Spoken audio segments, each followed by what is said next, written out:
Bom, Rafa, é o seguinte, a gente vai falar agora sobre a mobilização das mulheres nas eleições agora 2022, nesse período, né, que a gente está vivendo de campanha acirrada, e a gente convidou agora para falar sobre a participação das mulheres, convidamos a Maria Fernanda Marcelino, que é da Marcha Mundial de Mulheres e da Sempre Vive Organização Feminista. Olá, Maria Fernanda, bom dia, muito prazer em recebê-la.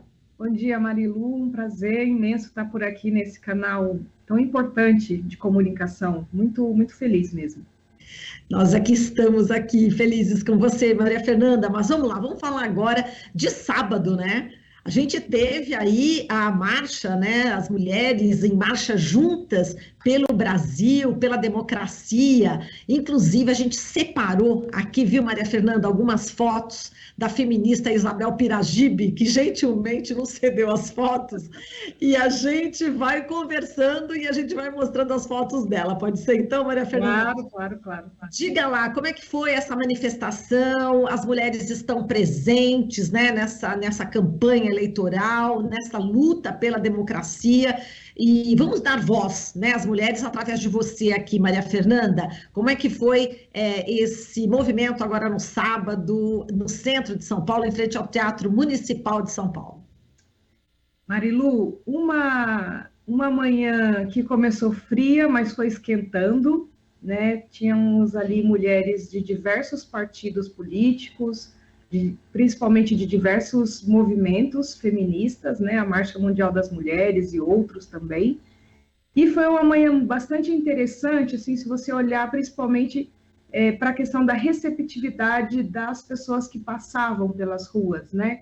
Em outros momentos, a gente, quando vai fazer denúncia, né, dialogar com a população, às vezes a gente sentia assim, um rechaço, né, uma negatividade na recepção do que a gente estava falando, e nesse sábado foi bastante interessante a receptividade dos transeuntes, e em especial das mulheres, para o que a gente estava falando, para o que a gente estava distribuindo de panfleto. Então, foi bem bacana isso, perceber especialmente das mulheres essa boa recepção. Bem, quais são as bandeiras de nós mulheres agora para essa eleição, né? O que você acabou passando para essas mulheres que estavam ali presentes? Nós temos a bandeira, né, de colocar a centralidade da vida humana realmente no centro do debate, né? Quando a gente questiona, por exemplo, a pobreza, que a base da miséria no Brasil e no mundo ela é feminina, a gente está questionando também o lugar de trabalho das mulheres. Então, a gente quer trabalho e renda decente para as mulheres, nós queremos o tema dos cuidados, né, que recai sobre as costas das mulheres, né, e que pesa na economia, né, quando não se investe, né, quando o Estado não investe em cuidados, né, tanto para pessoas idosas quanto para crianças, ou mesmo, né, do ponto de vista da saúde, a gente está falando de cuidado, a gente está falando de trabalho, a gente está falando de quem faz esse trabalho. Então, muito esse tema do trabalho, né, do direito à renda e de contra a miséria, né, que as mulheres brasileiras vivem. Claro, a gente nunca pode esquecer do viés racista, né, quando a gente fala também da pobreza feminina, a gente está falando de uma grande maioria de mulheres negras cuidadoras, mães solos, que cuidam aí dos seus filhos numa condição de extrema miséria mesmo. Então, questões de saúde, questões de violência contra as mulheres, né, que a gente vê aí o aval desse governo atual, né, do uso da violência e do papel dos homens nessa violência, né? A gente fala da violência do capital, né, que é parte, né, de você dominar um povo, você tem um aparato do Estado violento que chacina a população pobre e negra, mas nós estamos falando também da violência patriarcal, né, que autoriza os homens a se impor perante a violência contra as mulheres, contra as crianças e etc. Então, todas essas pautas, né, a gente vai trabalhando também sem nunca esquecer questões como o direito à maternidade e o direito de escolher também não ser mães, e, portanto, a legalização do aborto aí no centro do nosso debate, do debate das mulheres feministas, né? Nós queremos direito de criar nossos filhos e de que eles não sejam assassinados pela polícia e nem abandonados pelo Estado, e menos ainda pelos homens, pelos pais, mas nós queremos também o direito de poder escolher numa gravidez indesejada, interromper essa gravidez sem que isso custe a nossa vida, sem que isso custe a nossa capacidade de viver feliz e dignamente depois disso. Exato. Bom, nas pesquisas a gente tem na frente, né, candidatos à presidência da República, o Bolsonaro e o Lula. Enfim, você falou do papel dos homens nessa violência toda que você acabou de citar. Eu queria que você falasse a sua avaliação, Maria Fernanda, em relação à postura, né, tanto de um quanto de outro, em relação a essa questão específica da violência, né? O que a gente passou nesses 4 anos e o que a gente também tinha antes desses 4 anos. Enfim, estamos falando aqui de Bolsonaro e de Lula. Claro. A diferença ela é brutal, né? Parece até um pouco... A gente chove no molhado, né? Quando você tem um presidente que investe em ciência e tecnologia e ampliação de universidades federais, de polos técnicos, né? E, por outro lado, você tem outro que aumenta impostos nos livros e diminui impostos nas armas, você já está dizendo de que ideia, de que conceito esses dois candidatos têm sobre o futuro do país, né? É claro que nós queremos um país que tenha mais livros e menos armas, e, por outro, você tem aí um presidente que desonera a indústria armamentista, né, que usa da religião e da fé das pessoas para manipular, né, em torno aí de pautas morais, né, que são, na verdade, mentirosas, né? A gente sempre sabe que por detrás do uso da religião sempre tem interesses econômicos na real, né? E são esses interesses econômicos que alimentam esse governo, que dão sustentação para esse governo e que, obviamente, nós vamos destruir, nós vamos suplantar, porque nós queremos um país de paz, de alegria, de ciência, de tecnologia, de população pobre, negra, carente, estudando, tendo direito a se alimentar, tendo direito a viver uma vida sem violência. Essa questão do feminicídio, Maria Fernanda, ela tem aumentou nesse período aí do governo Bolsonaro? Ela não só aumentou, como ela ampliou em lugares que antes a gente não via uma diminuição. Por exemplo, o número de mulheres que morreram grávidas ou no puerpério, né, no pós-gestação, tanto pelo Covid, quanto por uma sucessão de outros fatores que envolvem fome, que envolvem outras doenças, né? E, claro, a violência patriarcal, né? Quando você tem mais armas entre a população, isso não quer dizer segurança, isso quer dizer mais violência, né?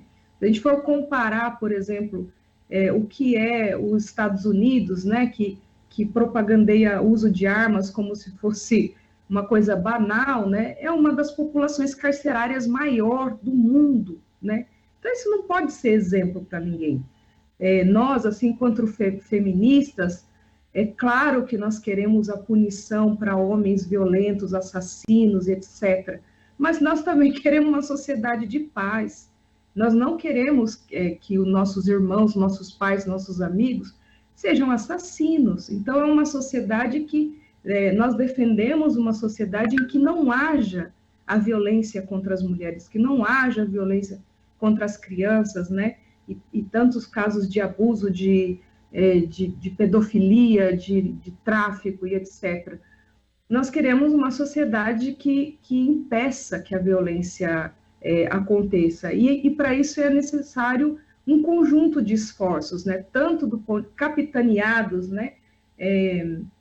Protagonizados pelo poder público federal, mas que, claro, tem que ter o comprometimento da mídia comercial, da mídia posicionada de esquerda, né, de não perpetuar a violência contra as mulheres como se fosse algo banal, corriqueiro e inevitável. Sim, é evitável, sim, é possível uma vida sem violência para as mulheres. Agora, falando desse discurso moral, né, Maria Fernanda, a gente viu que a Michelle Bolsonaro está assumindo aí um protagonismo na campanha, né? Ela teve na marcha com os evangélicos no sábado, enfim, já esteve também em Minas Gerais no último dia 7, em Belo Horizonte, sempre falando a respeito, né, de trazer a presença do Senhor Jesus para o governo, né? Ela disse o seguinte: vamos declarar que essa nação pertence ao Senhor, as portas do inferno não prevalecerão contra a nossa família, contra a igreja brasileira e contra o nosso Brasil. Enfim, chamou aí os que antecederam o marido, né, no poder de demônios, né? Enfim, esse discurso, enfim, apelando, né, para essa questão toda moral e também de religião, até que ponto, na sua opinião, vai crescendo ou não os votos entre o eleitorado feminino? E aí, entre o eleitorado feminino, seria interessante que você também avaliasse quais são as mulheres que podem entender, né, ou assimilar ou ficar a favor desse tipo de discurso, porque eles estão colocando a Michelle justamente para pegar os votos femininos, né, já que o Bolsonaro tem aí um número muito menor do que o candidato Lula. Na sua opinião, esse discurso está colando, não está? Qual que é a sua avaliação em relação a esse discurso da Michelle? Marilu, se a gente pudesse definir, né, assim, uma das características deste governo, né, baseado no cinismo, né, numa hipocrisia brutal e na mentira, né, são, assim, digamos, é um tripé que realmente é um show de horrores. É claro que o público feminino, ele é um dos públicos que desde o Ele Não, que a gente construiu aí com muitas atrizes, né, essa barreira, né, essa consciência massiva das mulheres de que esse governo não é bom para a gente, ele tem uma adesão muito menor, né, o governo Bolsonaro entre as mulheres. Agora, é claro que entre as mulheres evangélicas, ele tem uma adesão, e se bem que diminuindo essa adesão, ela não é 100%, né? A gente vê, por exemplo, grupos de mulheres evangélicas fazendo esse contradiscurso, né?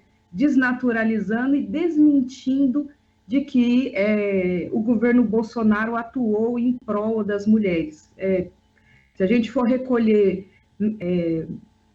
notícias, né, de que o governo Bolsonaro utilizou uma ínfima parte do recurso destinado a combate à violência contra as mulheres, ou mesmo quando ele atrasou, né, as vacinas, atingiu principalmente as mulheres pobres que não puderam deixar de trabalhar, o empobrecimento das mulheres, ou mesmo quando não reconhece, né, as múltiplas formas de família, a gente também vai aí desmentindo, né, essa ideia de que a Michelle tenta construir, de que o governo Bolsonaro, sim, atuou em prol das mulheres. Então, é um público em disputa, né? A gente acredita na sanidade das mulheres, né, de enxergar o quanto a vida delas, né, o quanto a nossa vida piorou, o quanto é mais perigoso ser mulher hoje neste governo do que em outros, e a gente acredita também que as mulheres evangélicas tenham essa capacidade de olhar para a realidade concreta do que elas viveram nesse governo, né? Que é de empobrecimento, que é de perigo, que é de desemprego, de desamparo, e aí acreditando que sim, que as mulheres evangélicas conscientes, elas vão também desenvolver um papel importante nesse momento. Exato, e mesmo porque as políticas públicas voltadas para as mulheres sofreu cortes, não é isso? Sofreram cortes, essas políticas, né? Ano a ano, né, assim, o orçamento destinado às políticas para as mulheres, desde geração de renda, de combate à violência, etc., a gente lutava para que isso aumentasse. Não só não aumentou, quanto o que era destinado não foi utilizado. Assim. Então, é inacreditável, né, o cinismo de um governo que empurrou para a miséria centenas de milhares de mulheres, dizer que atuou em pró às mulheres, né? Mas isso a gente, nós sabemos, né? Nós sabemos e as mulheres evangélicas também sabem. Exato, e fora que a Michele Bolsonaro, né, enfim, ela, só lembrando, né, aquele detalhe, né, na história do Fabrício Queiroz, ela recebeu aí um cheque, né, foi depositado na conta dela, não é isso? Fabrício Queiroz, que era administrador da rachadinha no gabinete do Flávio Bolsonaro, depositou na conta dela exatamente o cheque e que até hoje não tem uma explicação, né, convincente, não é isso?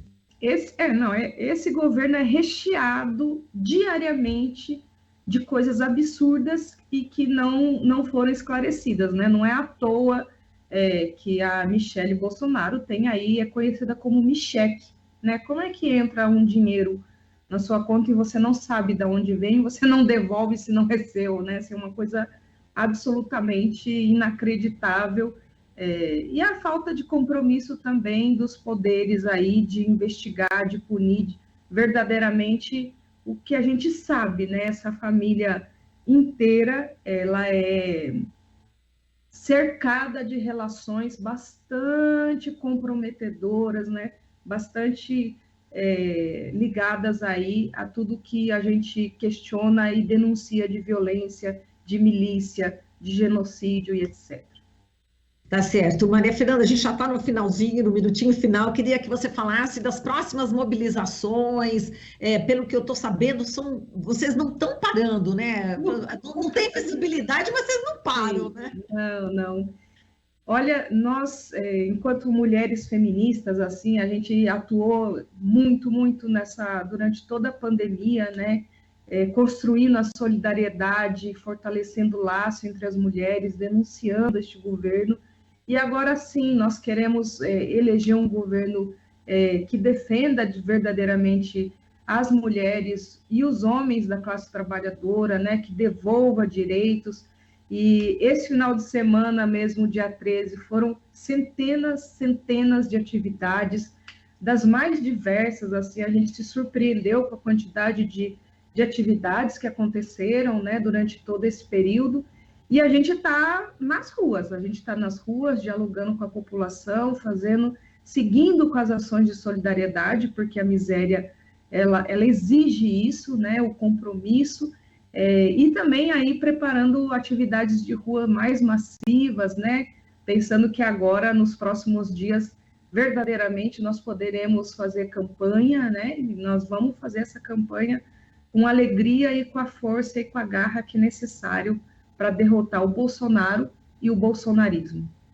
Tá certo. Depois a gente convida de novo, Maria Fernanda, mais para frente, para falar sobre a representatividade das mulheres no Congresso, enfim, nos partidos políticos.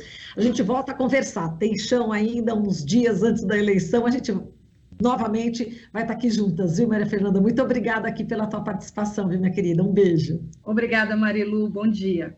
Bom dia. A gente falou aqui com a Maria Fernanda Marcelino, da Marcha Mundial de Mulheres e da Sempre Viva Organização Feminista.